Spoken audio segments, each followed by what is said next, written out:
ANMR ನ್ಯೂಸ್ಗೆ ಸ್ವಾಗತ. ಕಸದ ರಾಶಿ ಸೃಷ್ಟಿ ಮಾಡುತ್ತಿದ್ದ ಪೆಟ್ಟಿಗೆ ಅಂಗಡಿಯವರಿಗೆ ನಗರಸಭೆಯ ಅಧಿಕಾರಿಗಳಿಂದ ತೀವ್ರ ತರಾಟೆ. ಪೆಟ್ಟಿಗೆ ಅಂಗಡಿಯ ಮಾಲೀಕನೋರ್ವ ಕಸದ ರಾಶಿ ಹಾಕಿ ಕಲುಷಿತ ವಾತಾವರಣ ನಿರ್ಮಾಣ ಮಾಡುವ ಮೂಲಕ ರೋಗ ರುಜಿನಗಳಿಗೆ ಕಾರಣವಾದ ಅಂಗಡಿಯ ಮಾಲೀಕನಿಗೆ ನಗರಸಭೆಯ ಕಿರಿಯ ಆರೋಗ್ಯ ನಿರೀಕ್ಷಕಿ ಪ್ರತಿಭಾರವರು ತೀವ್ರ ತರಾಟೆಗೆ ತೆಗೆದುಕೊಂಡಿದ್ದಲ್ಲದೆ ಪೆಟ್ಟಿಗೆ ಅಂಗಡಿ ಎತ್ತಂಗಡಿಗೆ ಸೂಚಿಸಿ 2 ದಿನಗಳ ಗಡುವು ಸಹ ನೀಡಿದ್ದಾರೆ.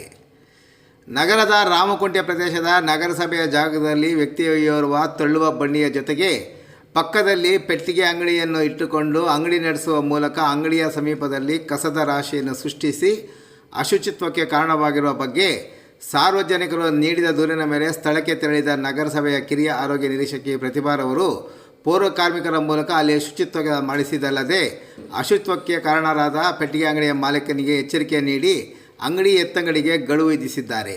ಅದರಂತೆ ಮಾಲೀಕ ತೆರವು ಮಾಡುವ ಭರವಸೆ ಸಹ ನೀಡಿದ್ದಾರೆ.